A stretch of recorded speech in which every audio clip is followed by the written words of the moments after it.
எம்ஜிஆரிடம் கை நீட்டி சம்பளம் வாங்கியவர் அவருக்கே முதலாளியான கதை என்ற ஒரு சுவாரஸ்யமான தகவலை பற்றி தான் இந்த பதிவில் நாம் பார்க்க போகிறோம். அதை பார்க்குறதுக்கு முன்னாடி ஹாய் ஃப்ரெண்ட்ஸ், சி இளங்கோ. வணக்கம், welcome back to my channel. நீங்கள் இன்னும் நம்முடைய சேனலுக்கு சப்ஸ்கிரைப் பண்ணலைன்னா உடனே ஒரு லைக் போட்டு சப்ஸ்கிரைப் பண்ணி சப்போர்ட் பண்ணுங்கள். வாங்க பதிவிற்குள் போகலாம். 7 வயதில் நாடகத்தில் நடிக்க துவங்கி 30 வருடங்களில் பல நாடக கம்பெனிகளிலும் நடித்து வந்தார் எம்ஜிஆர். 37வது வயதில் சினிமாவில் நுழைந்து 10 வருடங்கள் சின்ன சின்ன வேடங்களில் நடித்தார். ராஜகுமாரி படம் மூலம் ஹீரோவாக நடிக்க துவங்கினார் எம்ஜிஆர். துவக்கத்தில் எம்ஜிஆர் நடித்தது எல்லாமே ராஜா ராணி கதையை கொண்ட சரித்திர படங்கள் தான். மன்னாதி மன்னன், மருதநாட்டு இளவரசி, நாடோடி மன்னன், மதுரை வீரன், மந்திரிக்குமாரி என எம்ஜிஆர் நடித்த படங்கள் ரசிகர்களிடம் அவரை பிரபலமாக்கியது. அதே நேரம் எம்ஜிஆரின் படங்கள் சென்னை போன்ற பெரும் நகரங்களில் பெரிய வசூலை பெறவில்லை. ஆனால் கிராமப்புறங்களில் எம்ஜிஆர் படங்களுக்கு நல்ல வரவேற்பு இருந்தது. எனவே சிட்டியில் எம்ஜிஆர் படங்கள் ஓடாது. மேலும் எம்ஜிஆர் ராஜா ராணி கதைகளுக்கு மட்டுமே செட் ஆவார் என திரையுலகமே பேசியது. இதை உடைக்க நினைத்தார் எம்ஜிஆர். எம்ஜிஆர் பிக்சர்ஸ் நிறுவனம் துவங்கப்பட்டு விநியோகத்திலும் அந்த நிறுவனம் ஈடுபட்டது.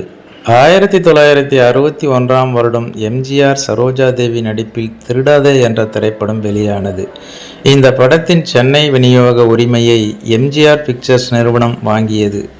சென்னையில் பழைய படங்களை திரையிடும் பிளாசா, பாரத் மற்றும் மகாலட்சுமி ஆகிய திரையரங்குகளில் திருடாதே திரைப்படம் வெளியானது. அந்த 3 திரையரங்குகளிலும் திருடாதே என்ற திரைப்படம் 100 நாட்கள் ஓடியது.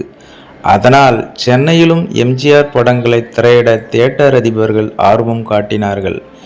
எம்ஜிஆர் சரித்திர கதைகளுக்கு மட்டுமே செட் ஆவார் என்கின்ற இமேஜை திருடாதே என்ற திரைப்படம் உடைத்து எறிந்தது.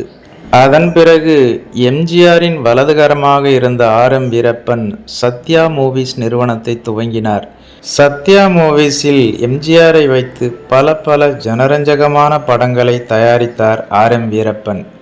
ஆரம்ப காலத்தில் எம்ஜிஆரிடம் 500 ரூபாய் சம்பளம் வாங்கி கொண்டிருந்தவர்தான் ஆர்.எம். வீரப்பன். பின்னாளில் புரட்சி தலைவர் எம்ஜிஆருக்கே சம்பளம் கொடுக்கும் அளவிற்கு ஒரு முதலாளியாக மாறினார் ஆர்.எம். வீரப்பன் என்பது குறிப்பிடத்தக்கது. ஓகே ஃப்ரெண்ட்ஸ், புரட்சி தலைவர் எம்ஜிஆரிடம் தொழிலாளியாக இருந்து அவருக்கே முதலாளியாக மாறிய ஆர்.எம். வீரப்பன் என்ற இந்த ஒரு சுவாரஸ்யமான தகவலை பற்றி நீங்கள் என்ன நினைக்கிறீர்கள் என்ற உங்களோட கருத்துக்களை மறக்காம கமெண்ட்ல பதிவிடுங்க. மேலும் இது போன்ற வேறொரு சுவாரஸ்யமான தகவலுடன் சந்திக்கலாம். அதுவரை உங்களிடமிருந்து விடைபெறுவது சி இளங்கோ. தேங்க்ஸ் ஃபார் வாட்சிங். See you later. Bye bye.